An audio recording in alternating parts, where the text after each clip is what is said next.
वैदिक पर्सपेक्टिव के इस यूट्यूब चैनल को सब्सक्राइब करें, वीडियो को लाइक व शेयर करें। ओम त्रिहवर्तिः यातं त्रिः अनुव्रते जने त्रिः सुप्रअव्ये त्रेधा इव शिक्षितं त्रिः नान्यद्यं वहतं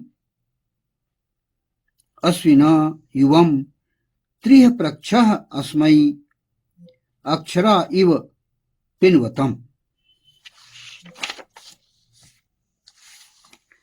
तीन वर्तन हैं, मार्ग हैं, तीन अनुव्रत जन के लिए, तीन सुंदर प्रयोग के लिए, तीन प्रकार से शिक्षा दो, तीन समृद्धियों का वहन करो।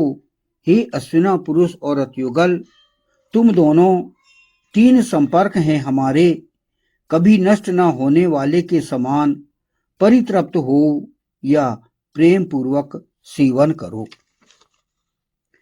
यह जो मंत्र लिया गया यह ऋग्वेद के प्रथम मंडल के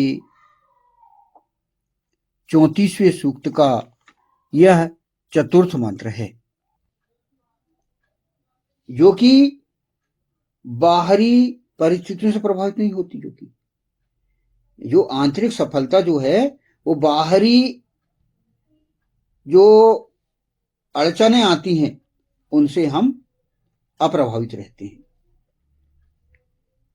व्यक्ति को गहन शांति, संतोष और शाश्वत आनंद की प्राप्ति होती है यदि हमने आध्यात्मिक सफलता प्राप्त कर ली तो। इसके लिए वही है कि आप ध्यान करिए, स्वाध्याय करिए, निष्काम कर्म के माध्यम से इसे प्राप्त किया जा सकता है। कैसे प्राप्त करेंगे? वही जो कि अभी मैंने ये जो देवी सफलता के अंतर्गत जो मैंने आपको योजना बताया, जो कार्यनीति बताई, वही कार्यनीति हमें आध्यात्मिक सफलता के लिए, आध्यात्मिक सक्सेस के लिए हमें अपनाना पड़ेगा।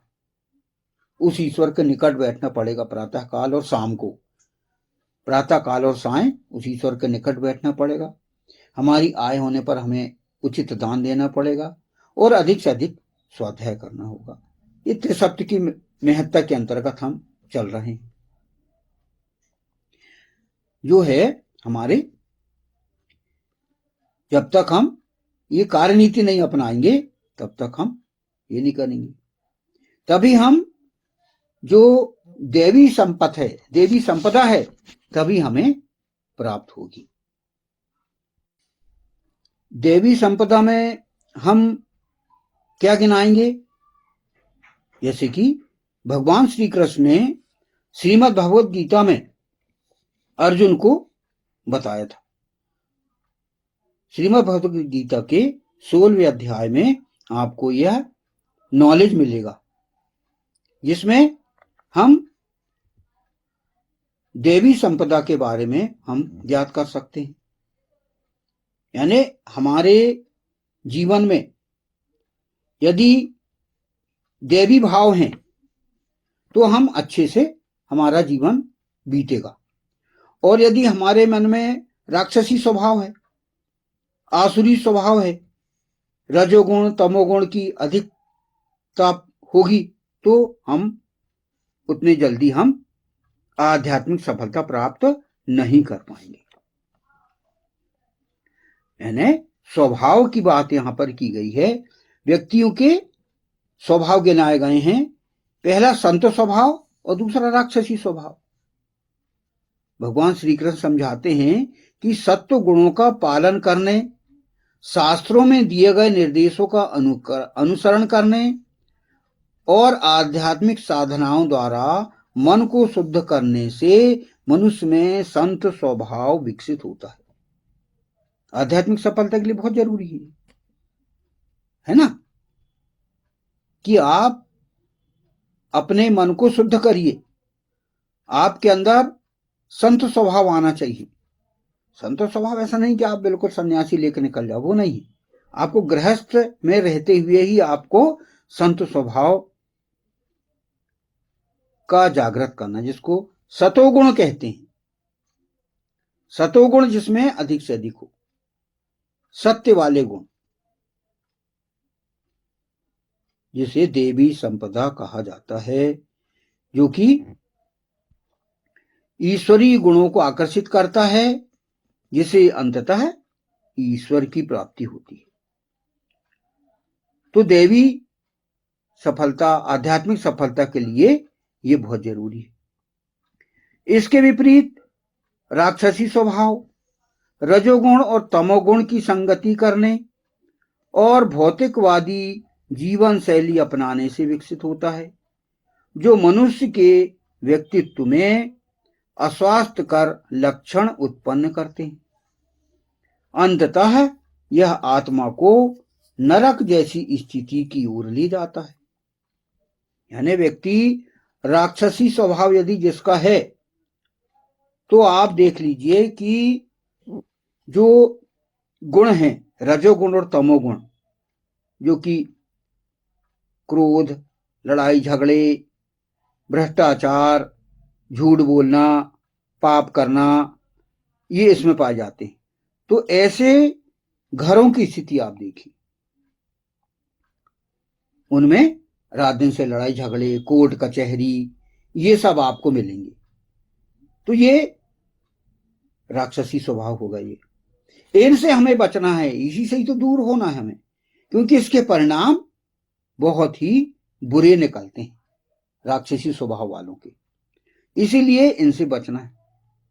ईश्वर ने हमें अच्छा स्वभाव बना के भेजा है। आपको जो स्वभाव बना के भेजा है, उसने कहा कि भाई आप मधुरता से व्यवहार करिए, सत्य बोलिए। जो ईश्वर के गुण हैं वो हमारे अंदर हैं, ईश्वरी गुण। ईश्वर अंश जीव अविनाशी, इसीलिए तो कहा गया है ईश्वर अंश जीव अविनाशी।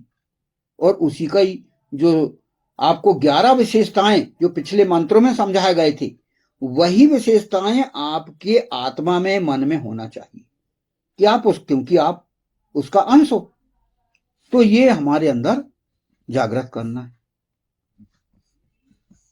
तो राक्षसी गुणों से हमें बचना है। अवगुण है, जो कि राक्षसी कोई गुण नहीं होते बल्कि अवगुण है, जो अज्ञान से भरे रहते हैं।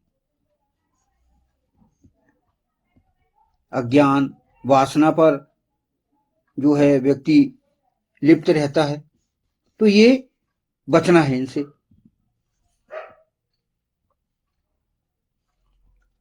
तो हम क्या करें? दिव्य स्वभाव से संपन्न संतों के गुणों का वर्णन जो भगवान श्री कृष्ण करते हैं, फिर राक्षसी गुणों का भी वर्णन उन्होंने किया है श्रीमद् भगवत गीता में। इनसे, राक्षसी गुणों से हमें बचना चाहिए, अन्यथा ये गुण आत्मा को अज्ञान और संसार के चक्र में और भी अधिक खींच लेंगे। भगवान श्री कृष्ण ने कहा है कि शास्त्रों का ज्ञान अज्ञान और वासना पर विजय प्राप्त करने में सहायक होता है। ये हमें जीवन में सही चुनाव करने का मार्गदर्शन भी करते हैं। इसीलिए हमें उनकी शिक्षाओं और निर्देशों को समझना चाहिए और इस संसार में अपने कर्मों का निर्वाह करना चाहिए। कर्म ही प्रमुख। सतोगुण में क्या होता है?